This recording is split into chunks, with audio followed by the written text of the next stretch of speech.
नमस्कार स्टूडेंट, स्वागत है सभी का रविन एकेडमी के ऑनलाइन प्लेटफॉर्म पर। हम लोग पढ़ रहे थे इंडियन इकोनॉमी और इंडियन इकोनॉमी के अभी तक हम लोग 13 लेक्चर यहाँ पर पढ़ चुके हैं। आज हमारा 14वां लेक्चर होगा, जैसा कि आप स्क्रीन पर देख रहे होंगे। जिन स्टूडेंट्स ने अभी तक वो लेक्चर नहीं देखे हैं तो रविन एकेडमी के एप्लीकेशन पर जाइए, प्ले स्टोर से इसको डाउनलोड कर लीजिए, वहाँ पर सारे लेक्चर आपको मिल जाएंगे। क्योंकि अगर वो लेक्चर आपने नहीं देखे तो ये आगे वाले लेक्चर आपको समझ में आने वाले नहीं हैं। तो और यदि आप और डिटेल में कक्षाएं करना चाहते हैं तो हमारे एप्लीकेशन पर सारी कक्षाएं आपको मिल जाएंगी। और ऑनलाइन कोर्स ज्वाइन करने से संबंधित यदि कोई आपको इन्फॉर्मेशन चाहिए तो स्क्रीन पर दिए गए व्हाट्सएप नंबर पर आप कॉल करके आप सारी जानकारी प्राप्त कर सकते हैं। तो चलिए, आज के क्लास में हम लोग पढ़ेंगे सप्लाई ऑफ मनी। पिछले क्लास में हमने आपको development of banks in India complete किया था और आज हम लोग सप्लाई ऑफ मनी पढ़ेंगे। इसके बाद हम लोग आरबीआई पढ़ेंगे, क्योंकि आरबीआई के पहले ये सप्लाई ऑफ मनी पढ़ना बहुत ज़रूरी था और ये बहुत इंपॉर्टेंट है। यूपीएससी के आईएएस के प्रीलिम एग्जाम के लिए बड़ा फेवरेट टॉपिक है। 2021 में यहाँ से क्वेश्चन प्रीलिम में पूछा भी गया था।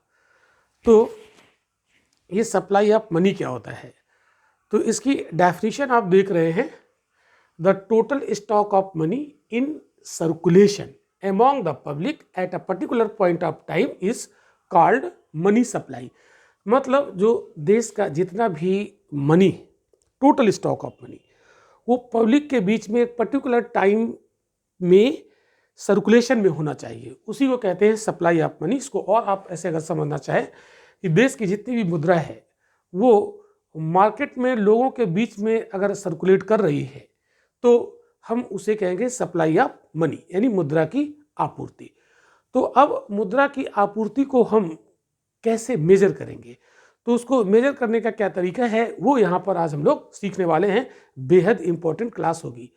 और अगर आप बुक पढ़ोगे तो मेजर्स ऑफ मनी सप्लाई वहाँ पर बहुत ज़्यादा कॉम्प्लिकेटेड तरीके से वहाँ पर बताया गया है और वो आप बार बार पढ़ोगे भूल जाओगे। लेकिन आज के बाद आप मेजर्स ऑफ मनी सप्लाई कभी नहीं भूलोगे जब हम आपको पढ़ा देंगे। तो सप्लाई ऑफ मनी समझ में आ गया, इसको हम मेजर कैसे करेंगे, ठीक है। तो जो अब हम टॉपिक पढ़ने जा रहे हैं वो है measures of money supply. Measures of money supply.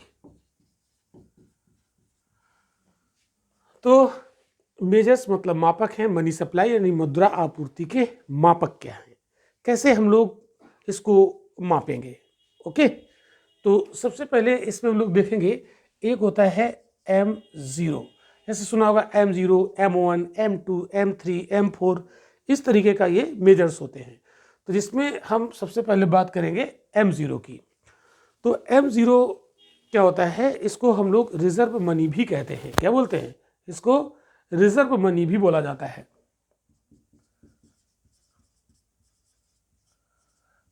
Reserve money भी कहते हैं। ओके, ध्यान रखिएगा अगर आपसे पूछ दिया जाए। और इसको हम लोग हाई पावर्ड मनी के नाम से भी जानते हैं। इसका एक नाम और भी है, high powered money.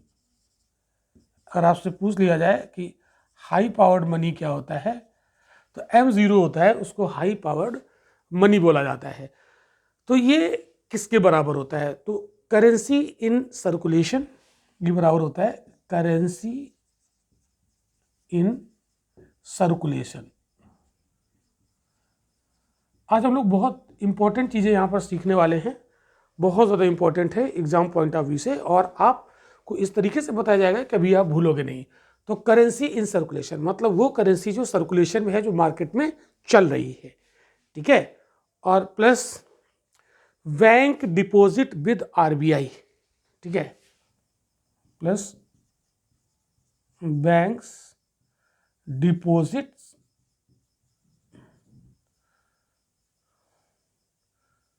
With RBI, ठीक है। तो जो बैंक के जो डिपॉजिट्स होते हैं, डिपॉजिट विद आरबीआई, तो जो बैंक के डिपॉजिट होते हैं आरबीआई के साथ वो, और plus other deposit with RBI, तीन चीज़ें यहाँ पर। प्लस यहाँ पर लिख देता हूँ अदर डिपॉजिट विद RBI, इसको कहते हैं M0। अब इसको और देखो, इसको और अच्छे से क्लियर करते हैं, कुछ एग्जाम्पल के साथ आपको यहाँ पर क्लियर करते हैं। तो जैसे करेंसी इन सर्कुलेशन, ये तो पता है, ये कहीं जमा नहीं है, ये मार्केट में सर्कुलेट हो रही वो करेंसी। जैसे हमारे पास जो पैसे हैं, जो कागज़ की पेपर करेंसी है या मेटल कॉइन है जो मेरे पास है, वो मार्केट में हम उसको सर्कुलेट कर रहे हैं, जो सर्कुलेशन में है वो हो गया। प्लस इसमें बैंक्स डिपॉजिट विद RBI। अब ये बैंक्स डिपॉजिट विद RBI क्या होता है? जैसे कोई बैंक है, कॉमर्शियल बैंक, मान लो SBI, state bank of India, SBI का मैं एग्जांपल ले रहा हूँ। तो SBI के पास जो पैसा होता है वो हम लोगों के द्वारा जमा किया हुआ पैसा होता है। तो SBI के पास पैसा जमा है, ये कॉमर्शियल बैंक है, PNB भी हो सकता है, बैंक ऑफ बड़ौदा भी हो सकता है, सेंट्रल बैंक ऑफ इंडिया होता है, कोई भी हो सकता है, ठीक है। तो ये बैंक, इसके पास जो पैसा हम लोगों ने जमा किया, पब्लिक ने जो पैसा जमा किया, उसका एक परसेंटेज फिक्स होता है, वो RBI के पास डिपॉजिट कर दिया जाता है। यानी अगर जैसे मान लो हमने 100 रुपये, मतलब एक आम आदमी है, उसने यहाँ पर 100 रुपये जमा किए, ठीक है, SBI में। मान लो एक कोई पर्सन A है, इसने 100 रुपये SBI में सेविंग अकाउंट में डाल दिए। फिर अब RBI कहेगा इस 100 रुपये का एक निश्चित परसेंटेज आप हमारे पास जमा कर दीजिए। मान लो इसका 4%, यानी इसका 4% यहाँ पर जमा कर दिया गया RBI के पास। तो हमने जो 100 रुपये यहाँ पर जमा किए SBI में, उसका 4 रुपये RBI में जमा कर दिए गए। तो अब SBI के पास कितने बचे? 96। यानी SBI अगर किसी दूसरे को लोन देना चाहे तो जो हमने 100 रुपये जमा किए उसका 96 लोन दे देगा, 4% RBI के पास जमा करने होंगे। तो ये बैंक्स डिपॉजिट विद RBI, मतलब बैंकों का RBI के साथ जमा, इसको बेसिकली CRR कहते हैं। क्या कहते हैं? आगे हम लोग पढ़ेंगे CRR क्या होता है, समझ में आ गया। अब देखो अदर डिपॉजिट विद RBI। अब ये अदर डिपॉजिट विद RBI क्या है समझो। यहाँ पर जैसे मान लो गवर्नमेंट ऑफ इंडिया है, गवर्नमेंट ऑफ इंडिया, और गवर्नमेंट ऑफ इंडिया को कुछ पैसे की जरूरत पड़ी, तो गवर्नमेंट ऑफ इंडिया या तो कहीं बाहर से कर्ज लेके आए या RBI से भी पैसे ले सकती है गवर्नमेंट ऑफ इंडिया, क्योंकि RBI जो होता है गवर्नमेंट का भी बैंक होता है, ठीक है, और बैंकों का भी बैंक होता है। आगे हम लोग RBI पढ़ेंगे तो वहाँ पर डिटेल में जानेंगे। यानी भारत सरकार को अगर पैसे की जरूरत है तो RBI से जाकर ये ले सकती है। तो मान लो भारत सरकार को 100 करोड़ रुपए की जरूरत है, 100 करोड़ रुपए की जरूरत है, तो 100 करोड़ की जरूरत तो ये गवर्नमेंट ऑफ इंडिया किसके पास जाएगी? RBI के पास, और RBI से 100 करोड़ रुपए मांगेगी।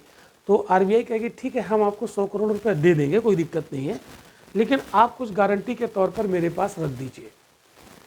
तो अब गवर्नमेंट ऑफ इंडिया ने कहा कि हमारी कोई कंपनी है, मान लीजिए, चलो SAIL, Steel Authority of India Limited, ठीक है, ये गवर्नमेंट की है। तो गवर्नमेंट क्या कहेगी कि ठीक है, हम सेल का 10% शेयर हम आपके पास रख देते हैं। तो उस शेयर को ये बॉन्ड में बदलेगी और ये कहाँ पर रख दिया जाएगा? 10% शेयर किसके? सेल के। कहाँ रख दिए गए? बॉन्ड में बदलकर RBI के पास गारंटी के तौर पर। तो ये गारंटी के तौर पर रख दिए गए और RBI ने गवर्नमेंट को 100 करोड़ रुपए दे दिए, कुछ रेट ऑफ इंटरेस्ट भी लगा दिया होगा। अब तो गवर्नमेंट जब तक ये 100 करोड़ रुपए RBI को वापस नहीं कर देगी विद ब्याज, विद इंटरेस्ट, तब तक ये 10% शेयर बॉन्ड के रूप में RBI के पास जमा रहेंगे। तो इसी को कहते हैं अदर डिपॉजिट विद RBI। बात आपको समझ में आ गई? ठीक है। तो M0 में क्या क्या होता है? इसको हाई पावर्ड मनी कहते हैं या रिजर्व मनी भी कहते हैं। तो इसमें 3 चीज़ें शामिल होती हैं: करेंसी इन सर्कुलेशन, जो मुद्रा सर्कुलेशन में है, प्लस बैंकों का डिपॉजिट RBI के साथ, यानी जिसको हम CRR कहते हैं, और अदर डिपॉजिट विद RBI।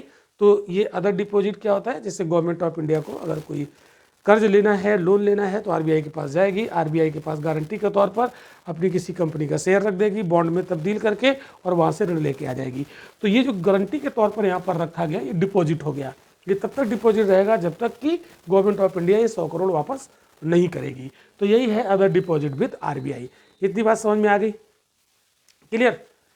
इतना क्लियर हो गया होगा। तो यही तो है M0, M0।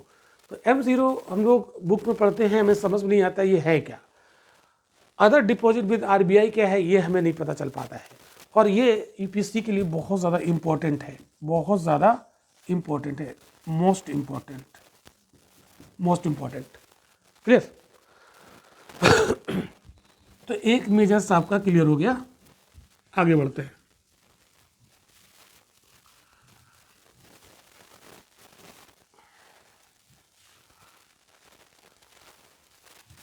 हम लोग सप्लाई ऑफ मनी में यमोन को सीखेंगे, M1। तो ये M1 क्या होता है? यमोन मुद्रा। तो जो यमोन मुद्रा है इसको नैरो मनी भी कहते हैं। क्या बोलते हैं? इसको नैरो मनी भी कहा जाता है।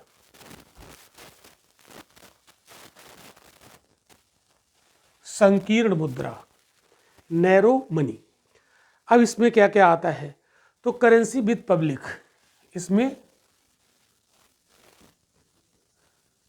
करेंसी विद पब्लिक यानी वो करेंसी, वो मुद्रा जो पेपर मनी या मेटल मनी, मेटल कॉइन कुछ भी हो सकता है, जो पब्लिक के पास है, जो पब्लिक के पॉकेट में है, ठीक है, या पब्लिक के घर में रखा हुआ है, मतलब बैंक में नहीं है, पब्लिक के पास है।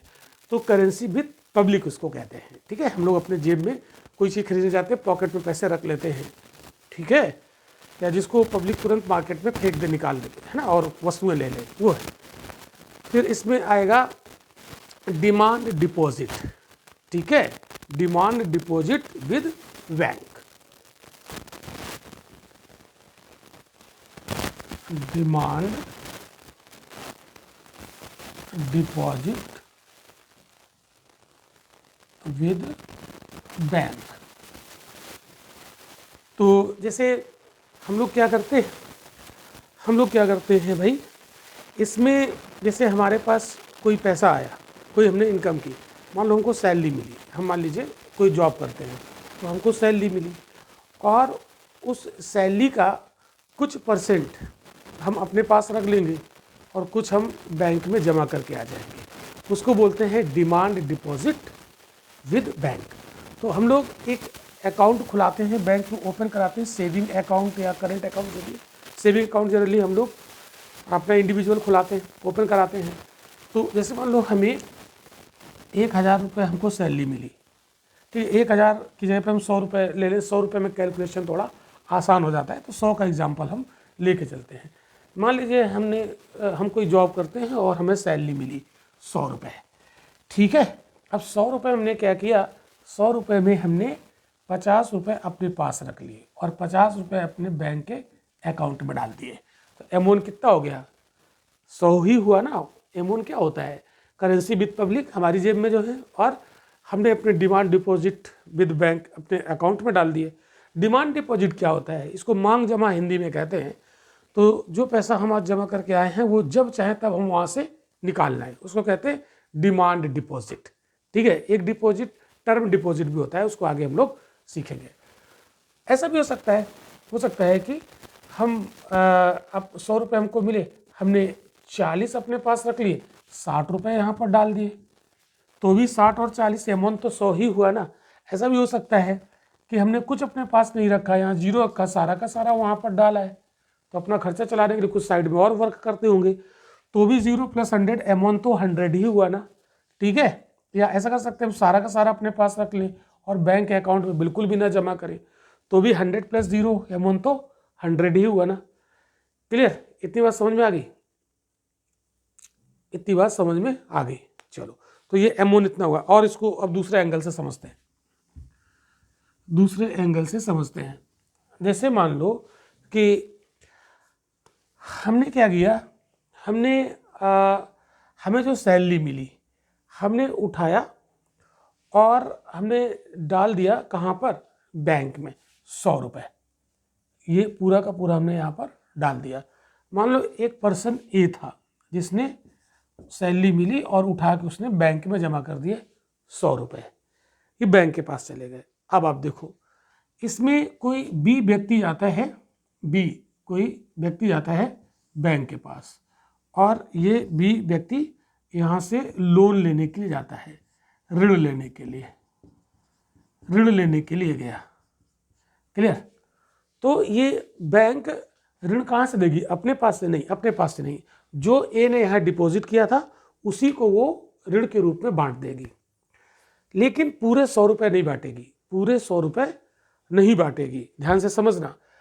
क्यों? क्योंकि अभी हमने थोड़ी देर पहले आपको बताया था कि जो पैसा कोई यहाँ जमा करता है बैंक में, उसका 1% एक कोई निश्चित परसेंट होता है, फिक्स कर दिया जाता है, वो आरबीआई अपनी मॉनेटरी पॉलिसी में फिक्स करती है, उतना परसेंट जमा कर दिया जाता है आरबीआई के पास। तो मान लो कि 4% आरबीआई के पास जमा कर दिया, तो ये जो 100 था, 100 में 4% कहाँ चला गया? आरबीआई के पास और आरबीआई के पास। और अब बैंक के पास कितना बचा? 96 रुपये। तो कितना बचा? 96 रुपये बचा। तो अब ये बैंक 96 रुपये लोन दे सकती है बी को, तो इसने बी को 96 रुपये लोन दे दिया। ठीक है, अब ये बी व्यक्ति क्या करेगा? इस लोन को लेकर जाता है और ये किसी व्यक्ति को दे देता है। मान लीजिए कि बी व्यक्ति ने लोन लिया किसी को देने के लिए, तो इसने बी ने लोन लिया 96 रुपये और सी को जाकर 96 रुपीज़ दे दिए। सी को दे दिए, इसने यहाँ से लाया और यहाँ दे दिए। अब सी ने क्या किया? सी ने इस पैसे को एक दूसरे बैंक में, मान लो पीएनबी था, पीएनबी में उठा के इसने जमा कर दिए। तो ये 96 रुपीज़ कहाँ पर जमा कर दिए? पीएनबी में इसने डाल दिए सी ने। अब समझना, अब यहाँ पर एमोन कितना होगा? कैलकुलेट करो, एमोन कितना होगा? एमोन क्या होता है? Currency with public. यहाँ पर करेंसी ए के पास 100 रुपये थे, वो अपने पास नहीं रखे, कहाँ रख दिए? बैंक में। ठीक है, तो बैंक में इसने कितने रख दिए? Deposit with bank, demand deposit कितने रख दिए? 100 रुपये। ये डिमांड डिपॉजिट है ना, 100 अगर आज हमने यहाँ पर बैंक में डाले हैं तो हम तुरंत 100 रुपये निकालना चाहें, जब चाहें निकालना तो निकाल लेंगे। यानी ये इसके 100 रुपये यहाँ पर है, तो एमोन 100 हुआ यहाँ पर। फिर ये 96 रुपीज़ इसे यहाँ से लोन लाया बी और इसे सी को दे दिया। सी एक दूसरे बैंक में रख आया 96 रुपीज़। ये डिमांड डिपॉजिट है ना सी की डिमांड डिपॉजिट है 96। तो सी जब चाहे तब 96 रुपीज़ निकाल सकता है। तो ये 100 रुपये निकाल सकता है और ये 96 रुपये निकाल सकता है। तो ये 96 रुपये, तो एमोन कितना हो गया? 196। एमोन कितना हो गया? 196 था 100 रुपये, ये बन गया 196। तो एमोन कितना हुआ? 196। समझ में आया? ठीक है, तो इतनी बात समझ में आ गई। तो ये होता क्या है? इसको कहते हैं मनी मल्टीप्लायर। ये मनी मल्टीप्लाई हो गया। 100 रुपये था, इसने यहाँ जमा किया, 4 रुपये आरबीआई के पास चला गया सीआरआर के रूप में, 96 बचा। 96 इसने इसको कर्ज दिया, इसने सी को दे दिया, सी ने उठाया अपने अकाउंट में डाल दिया। तो जो डिमांड डिपॉजिट विद बैंक है और जो अपने पास करेंसी है वही होता है M1। तो इसका डिमांड डिपॉजिट कितना है? 100 और सी का डिमांड डिपॉजिट कितना है? 96। तो ये कितना हो गया? M1 196। आगे बात समझ में? ये बढ़ कैसे गया? था 100 196 कैसे हो गया? इसी को कहते हैं मनी मल्टीप्लायर। ठीक है, क्लियर? तो मनी मल्टीप्लायर की कोई सीमा होती होगी, कोई लिमिट होती होगी कि कितना हो सकता है मनी मल्टीप्लायर? समझो, मनी मल्टीप्लायर कितना हो सकता है, इसको भी समझा देते हैं। तो एमोन समझ में आ गया सभी को? चलो, तो मनी मल्टीप्लाई कैसे निकाला जाता है? जैसे CRR है ना, कैश रिजर्व रेशियो, और मनी मल्टीप्लायर, ये हो गया मल्टीप्लायर। इसको समझो जरा ध्यान से। जैसे मान लो CRR है 10%, ऐसा हमने मान लिया, एग्जाम्पल लिया 10%, तो 10% को 1/10 लिख सकते हैं। ठीक है, तो ये मल्टीप्लायर क्या होता है? ये मल्टीप्लायर क्या होता है? ये 10 है तो 10x। ठीक, तो यहाँ पर हमने देखा था, एग्जाम्पल लिया था, ए ने 100 रुपये डाले बैंक में। ठीक है, तो एक्स क्या है जो डिपॉजिट यहाँ पर किया, तो ये कितना हो गया 10 × 100, ये कितना हो गया 1000 हो गया। तो अगर 100 रुपये बैंक में जमा किए और CRR 10% है, तो वो 100 रुपये कितने बार मल्टीप्लाई हो सकते हैं, 1000 तक हो सकता है, यानी अमाउंट 1000 हो सकता है। समझो ध्यान से, 100 रुपये जब जमा किए और अगर CRR 10% है तो मनी मल्टीप्लायर कितना हो सकता है, 1000 हो सकता है। मान लो कि CRR तो ये घटता बढ़ता रहता, RBI घटाती बढ़ाती रहती, मान लो CRR 4% कर दिया, तो 4% को हम 1/25 लिख सकते हैं। तो ये मल्टीप्लायर कितना हो गया 25 × x, और x कितना है 100, जो हमने यहाँ जमा किया वो x है। ठीक है, वो x, ठीक है, तो ये कितना हो जाएगा 2500। ठीक है, तो अगर हमने बैंक में 100 रुपये जमा किए और CRR 4% है, तो मनी मल्टीप्लायर होके कितना हो सकता है 2500, यानी अमाउंट कितना हो सकता है 2500 हो सकता है। क्लियर, इतनी बात समझ में आ गई। चलो, थोड़ा सा अगर स्पीड में पढ़ा दिया हो तो वीडियो को पॉज करके आप इसे रिपीट करके देख लेंगे तो आपको ये क्लियर हो जाएगा। तो ये अमाउंट समझ में आ गया। ठीक है, हम लोग बुक में पढ़ते हैं और बुक में ये बार बार ऐसे करके लिखता है, पता नहीं चलता ये है क्या, तो ये बहुत आसानी से आपको समझ में आ गया। अब आप देखो यहाँ समझना, एक हम लिक्विडिटी यहीं पर अभी समझाएंगे। ठीक है, मनी लिक्विडिटी अभी हम आपको समझाएंगे। मनी लिक्विडिटी, इसको कहते हैं मुद्रा की तरलता। क्या कहते हैं, मुद्रा की तरलता। तरलता क्या होता है, मुद्रा की तरलता, तरलता का मतलब जो पैसा जितने आसानी से मार्केट में पहुंच जाए, सर्कुलेट हो जाए, उसको कहते हैं तरलता। तो जैसे जो हमारे जेब में पैसे वो कभी भी मार्केट में फेंक सकते हैं। डिमांड डिपॉजिट, इसको भी बहुत आसानी से मार्केट में पहुंचा सकते हैं। क्यों, हमने ATM लिया और लगाया मशीन में और निकाले पैसे और बैंक में हमने फेंक दिए। तो बैंक के जो डिमांड डिपॉजिट वाले पैसे हैं वो कभी भी हम निकाल के मार्केट में पहुंचा सकते हैं। यानी ये वाला पैसा जो हमारी पॉकेट में पड़ा है और जो हमारा बैंक में रखा है डिमांड डिपॉजिट के रूप में, इसको कभी भी विदिन सेकेंड हम मार्केट में पहुंचा सकते हैं। तो इसको बहुत आसानी से अमाउंट को हम मार्केट में पहुंचा सकते हैं, इसलिए इसकी लिक्विडिटी बहुत हाई होती है। ये हाई लिक्विडिटी होती है। तो सबसे ज़्यादा लिक्विडिटी अमाउंट में होती है। अभी हम M2 पढ़ेंगे, उसमें थोड़ी कम होती है। M3 तो लिक्विडिटी समझ में आ गया, कोई पैसा कितने आसानी से हम मार्केट में पहुंचा सकते हैं, उसको कहते हैं लिक्विडिटी। तो ये बहुत आसानी से पहुंच सकता है मार्केट में।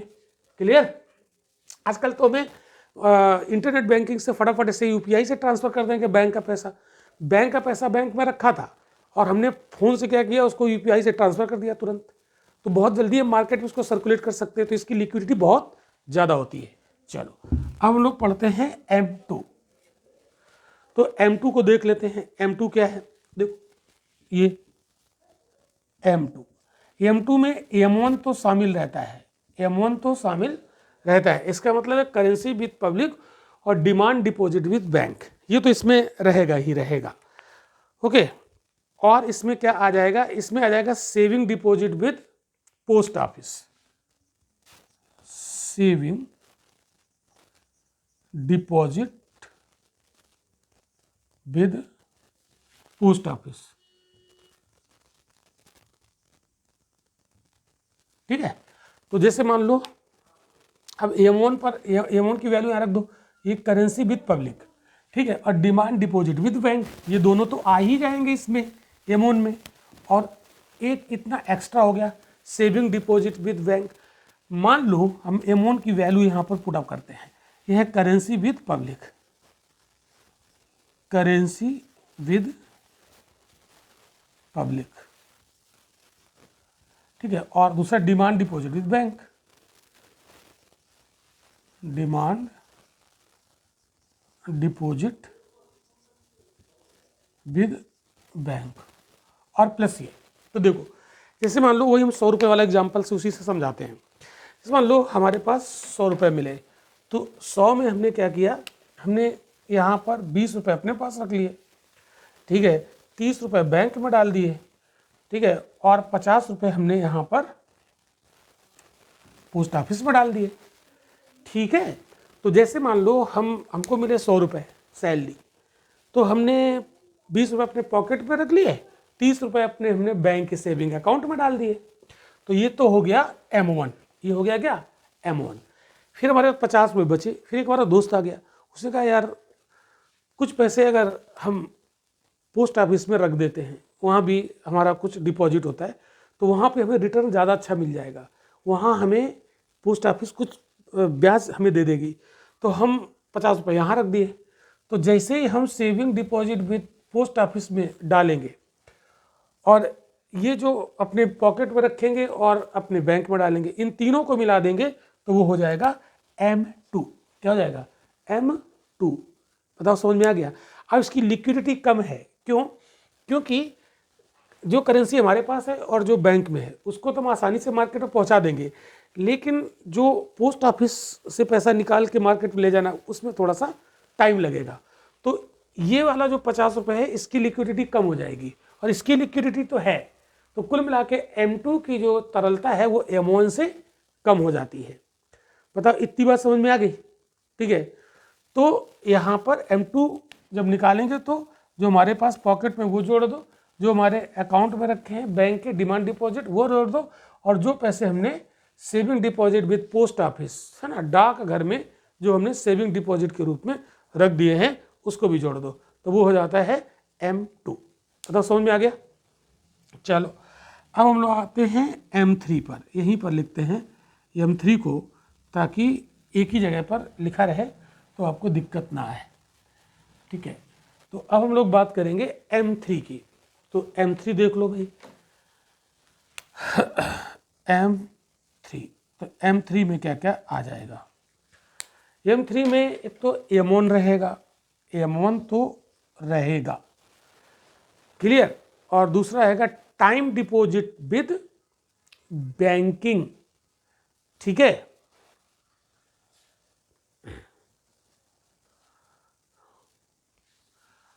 Time deposit with banking, time deposit with banking.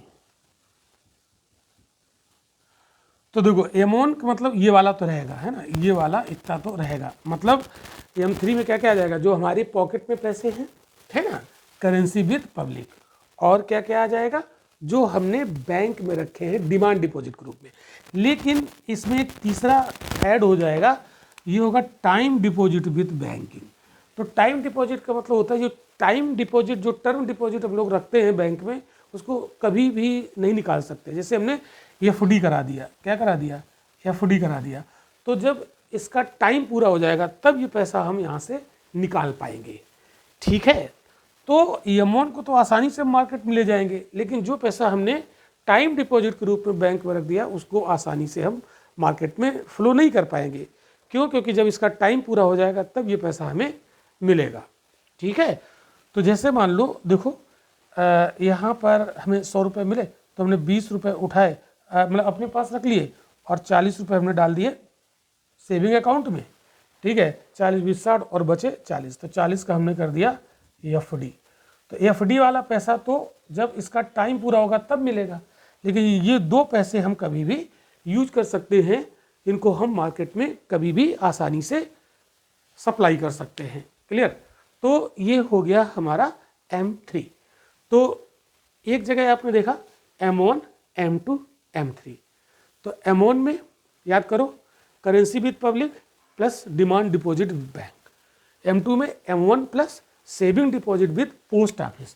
तो M2 में पोस्ट ऑफिस वाला भी आ जाता है, बट M3 में कहीं पोस्ट ऑफिस वाला मामला नहीं है। यहाँ पर M1 रहेगा और plus time deposit with bank रहेगा। क्लियर, बात समझ आ गई। तो ये जो M3 होती है ये मोस्ट पॉपुलर इसको मुद्रा कहते हैं। तो ये ध्यान रखिएगा, M3 को क्या बोलते हैं? Most popular. M3 यहाँ पर लिख लो, मोस्ट पॉपुलर, मोस्ट पॉपुलर होती है ये। ओके, इसको मोस्ट पॉपुलर कहते हैं। अब हम लोग आते हैं M4 पर। M4 को अब मैं इसको रब कर देता हूँ, क्योंकि यहाँ पर जगह नहीं है, तो M4 यहाँ पर मैं लिख लेता हूँ। तो M4 में हम लोग जब पढ़ेंगे तो इसमें आ जाएगा M3। देखो M4 में क्या क्या आ जाएगा? कि M3 आ जाएगा पूरा, इसमें आ जाएगा M3 प्लस और क्या आ जाएगा, M3 के साथ साथ time deposit with post office. अब इसमें time deposit with post office हो जाएगा M3 में, सॉरी M4 में, time deposit with post office, post office. तो यहां पर इसका मतलब क्या हुआ है, M3 की वैल्यू यहां रख दो, तो M3 में क्या क्या आ जाएगा, M3 में M1 आ जाएगा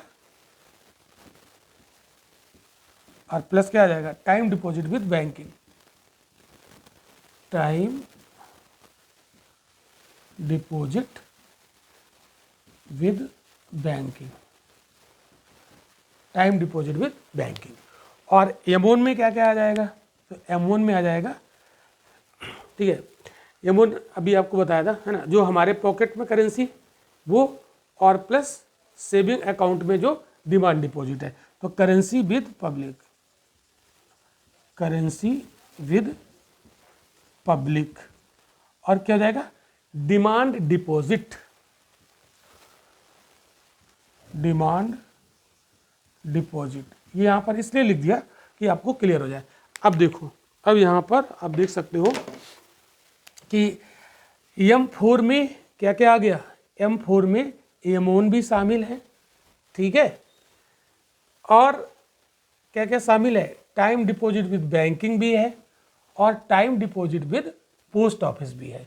तो यहाँ पर टाइम डिपॉजिट दो जगह होता है M4 में, बैंकिंग के साथ भी होता है, जैसे FD वगैरह करा दिया, ठीक है वो, और पोस्ट ऑफिस में भी कुछ ऐसी स्कीम होती है जिसमें टाइम डिपॉजिट के रूप में उसको वहाँ पर जमा कर सकते हैं, ठीक है, जैसे एक रिकरिंग होता है ना, वो टाइम डिपॉजिट होता है, क्लियर। तो ये वाला पैसा जो टाइम डिपॉजिट के साथ यहाँ पर जमा है वो इतनी आसानी से मार्केट में नहीं पहुँचेगा, क्यों, क्योंकि उसका जब टाइम पूरा हो जाएगा तब उसको आप मार्केट में ले जा सकते हो, ठीक है। तो इसकी लिक्विडिटी सबसे कम है, तो सबसे कम लिक्विडिटी किसकी होती है, M4 की सबसे कम लिक्विडिटी होती है। तो यहाँ पर लिक्विडिटी के आधार पर अगर देखें तो M1 हाई लिक्विडिटी रखता है, M2 थोड़ी कम रखता है, M3 और कम रखता है, और सबसे कम लिक्विडिटी M4 की होती है। तो तरलता का घटता हुआ क्रम है, तरलता का घटता हुआ क्रम, ये डिक्रीजिंग ऑर्डर ऑफ लिक्विडिटी ये होता है, ये याद रखिएगा, ये काफ़ी इंपॉर्टेंट है, ठीक है।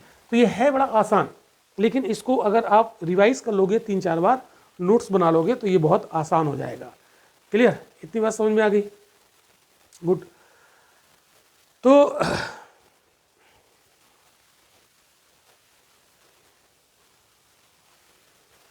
एक मिनट, कुछ और भी अगर इसमें, हाँ,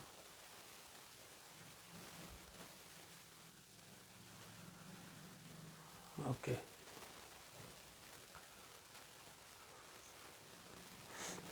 तो ये, तो यहाँ पर अभी हमें कुछ और टर्म और सीख लेने हैं।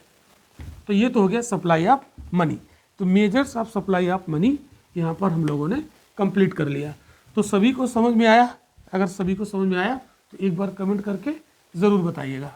अब हम लोग बात करते हैं वेलोसिटी ऑफ मनी सर्कुलेशन, ये टर्म है, इसको देख लेते हैं। वेलोसिटी ऑफ मनी सर्कुलेशन, ये टर्म है, ये इम्पोर्टेंट है, आना चाहिए, और ये पूछे भी जाते हैं। तो वेलोसिटी ऑफ मनी सर्कुलेशन क्या है, देखो, जैसे हमारे हाथ का पैसा दूसरे हाथ में जितनी जल्दी ट्रांसफ़र हो जाए तो कहेंगे उसकी वेलोसिटी ऑफ मनी ज़्यादा है, ठीक है। फिर से समझना बहुत ध्यान से, मतलब जादू जैसा शब्द है, ये कोई बहुत बड़ी चीज़ नहीं है ना, वेलोसिटी ऑफ मनी सर्कुलेशन, ठीक है। तो मनी सर्कुलेशन का वेलोसिटी यानी वेग यानी गति को हम लोग देख रहे हैं। तो अगर हमारे पास पैसा है, हम अपने पास रखे हैं छुपा के, किसी को दे नहीं रहे हैं, इसका मतलब वो एक जगह स्थिर है, उसमें वेलोसिटी कम है। और अगर हमारे पास पैसा है, हमने तुरंत निकाला और दूसरे को दिया, दूसरे निकाला तीसरे को दिया, तीसरे निकाला चौथे को दिया, तो तेज़ी से मनी सर्कुलेशन होना शुरू हो जाएगा। तो हमारे हाथ का पैसा जितनी जल्दी, जितनी स्पीड में दूसरे के पास ट्रांसफर हो जाता है तो कहेंगे उसका वेलोसिटी ऑफ मनी सर्कुलेशन ज़्यादा है। ठीक है, तो इसका एक फार्मूला भी होता है, velocity of money, velocity of money का एक फार्मूला भी होता है। ये होता है जीडीपी और divided by money supply, GDP divided by, अरे यहाँ पर मनी सप्लाई लिख देते हैं सीधे, मनी सप्लाई। ठीक है, तो जहाँ पर जीडीपी ज़्यादा रहेगा, है ना, जीडीपी ज़्यादा रहेगा वहाँ पर वेलोसिटी ऑफ मनी ज़्यादा होगा। तो जीडीपी, देखो ये सीधा रिलेशन है, जीडीपी ज़्यादा होगा तो क्या होगा, वेलोसिटी ऑफ मनी ज़्यादा होगा। क्लियर, इस फॉर्मूले को देख के आप सीख सकते हो। दूसरा, अगर कहीं पर जितना ज़्यादा इन्फ्लेशन होगा उतना ज़्यादा वेलोसिटी ऑफ मनी होगा। इन्फ्लेशन, देखो इन्फ्लेशन आगे हम लोग पढ़ेंगे। इन्फ्लेशन, इन्फ्लेशन को हिंदी में कहते हैं मुद्रास्फीति, और मुद्रास्फीति को आप जस्ट एक महंगाई से आप लोग अर्थ लगा लो। ठीक है, महंगाई कब होती है, जब मार्केट में पैसा ज़्यादा होता है। मार्केट में पैसा ज़्यादा होता है तो वस्तुओं की कीमत ऑटोमेटिक बढ़ जाती है और पैसे की कीमत घट जाती है। तो मार्केट में जितना ज़्यादा पैसा होगा तो वेलोसिटी ऑफ मनी उतना ही ज़्यादा तो होगा ना। फिर से समझो, इन्फ्लेशन में क्या होता है, मार्केट में मनी ज़्यादा आ जाता है, वस्तुएं कम हो जाती हैं। ठीक है, तो जितना ज़्यादा मनी मार्केट में जाएगा, हमारा पैसा उसके हाथ में, उसका पैसा उस दूसरे के हाथ में, उसका पैसा चौथे हाथ में, ऐसे तेज़ी से ट्रांसफ़र होगा। मार्केट में पैसा ज़्यादा जाएगा, इसका money velocity of money circulation ज़्यादा है। तो इन्फ्लेशन की स्थिति में वेलोसिटी ऑफ मनी सर्कुलेशन बढ़ जाता है। जीडीपी ज़्यादा है तो भी मनी सर्कुलेशन बढ़ेगा। अगर जिस देश की जीडीपी ज़्यादा है तो फिर तो वो पैसा तो मार्केट में जाएगा ना। ठीक है, क्लियर, तो ये भी टर्म क्लियर। अब और देखो,